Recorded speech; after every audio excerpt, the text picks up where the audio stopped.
Inirekomenda na ng House Budget Committee ang pagtapya sa panukalang pondo ng Office of the Vice President para sa susunod na taon. Sinabi ni House Appropriations Senior Vice Chair Stella Kimbo, mula sa hiling na higit 2 bilyong pisong pondo ng OVP, magiging higit 700 milyong piso na lamang ang ilalaan sa OVP para sa 2025. Ito na yung sinasabi natin, di ba?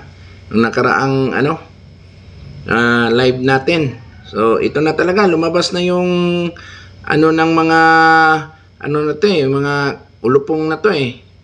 Talagang ginigipit na nila si BP Sara. Tignan niyo ito mga idol. Talagang nagkakampihan na sila lahat dito sa Senado na to eh.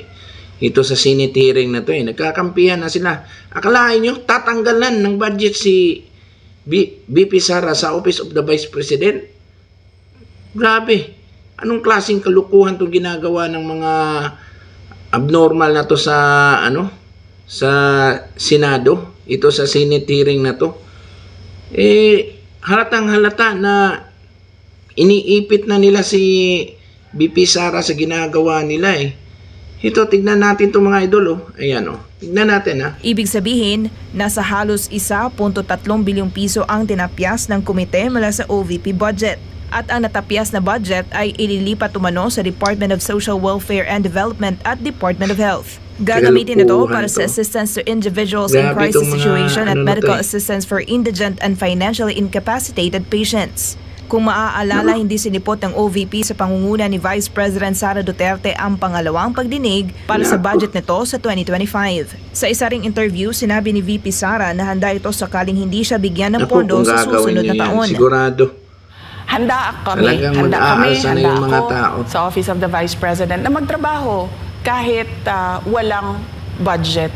Maliit lang yung opisina namin, maliit lang yung operations namin, kaya kayang-kaya namin na magtrabaho kahit walang budget. Gaya naman ng sinabi ng pangalawang Pangulo, naniniwala si dating Chief Presidential Legal Counsel Attorney Salvador Panelo na may pagpapatuloy. So ito mga idol, ayan. Ito naman, kagagawa naman to ni tambaluslos to lahat eh. Itong nangyari ngayon kay BP Sara, lahat ng mga nangyari nito sa sa Office of the Vice President, ito kagagawan to lahat ni tambaluslos eh. Sigurado talaga iniipit niya to si si BP Sara eh. Kaya nagkakaganito yung Akalain mo yung mga budget nung nakaraang taon, nung year 2023, yung budget nila 5 billion tapos dinagdagan ng 10 billion. Kagaguhan na yung ginagawa nila. In-approve lang yung 5 billion tapos yung nilabas sa House, nagiging 15 billion. Tapos itong budget na naman ngayon sa 2024, 19 billion para sa DepEd, sa construction ng mga paaralan dito sa bansa. Yung in-approve naman ng Office of the Vice President, 19 billion. Ngayon, paglabas sa House, nagiging 24 billion. Ito, lahat to kagaguhan to ni, ito ni Tambaluslos Ayan tignan niyo yan tatanggalin na yung, tatanggalin na talaga yung budget ni BP Sara. Ayan, tignan natin mga idol, ayan. Ng OVP ang kanilang trabaho, kahit sa kakarampot na pondo. Hindi, wala yun Kahit na walang budget, tatrabaho ako. Kaya ang kagandahan dito. Kaya mahal ito ng taong bayan. Correct. Walang agenda Walang agenda siya. Samantala, politika naman ang nakikitang dahilan ni Attorney Panelo kung bakit ginigipit ang budget ng OVP. Siya ang target ng House of Representatives. At ang lahat ng yan, geared towards 2020. Kaya wag na ko kayong umasa na hindi siya titigilan. Talagang tuloy-tuloy yan. Dita ng Office of the Vice President at House of Representatives o Kamara ay sinabi ni Senate President Francis Chis Escudero na malabo na magkaroon ng zero budget ang OVP. Ipinunto ni Escudero na bagamat nasa Kongreso ang power of the purse ay sa haba ng kanyang panunungkulan bilang mambabatas ay di kailanman ito nangyari. Sa Senado ay lusot na sa committee level ang panukalang budget ng OVP na nagkakahalaga ng 2.037 bilyong piso. Ngunit sa Kamara ay may mga nagsasabi na dapat itong i-defund o di kaya ay gawing zero budget. Pero ngayong Huwebes ay inirekomenda ng House Committee on Appropriations na gawing 733 million and 198,000 Sigurado to pesos lahat na tong lamang ang to, OVP budget lahat para sa susunod ng na taon. Nasa nandito 1 sa billion, Senate hearing na to, 159,000 sigurado to halos ang lahat total ng nito, kanilang tinanggal yung mula sa pumabor original talaga na sa panukalang na budget ng ipitin OVP si na BP nakapaloob Sara, sa ito lahat National siguradong Expenditure bayad to eh. Program. Baka pinangako Anthony Tambaloslos na anuhin yung budget nila, kumbaga bibigyan to ng mga budget, kumbaga binabayaran tong mga animal na to eh. Kaya ganito yung ano talaga nila kay BP Sara eh. Ganito na lang yung gandalaitin nila eh. Pero hindi nila magagawa yan, susubukan nila eh. Susubukan nila yung taong bayan kung magagawa nila. Yan. Na budget Diba? upang magampanan ito ang kanyang mandato.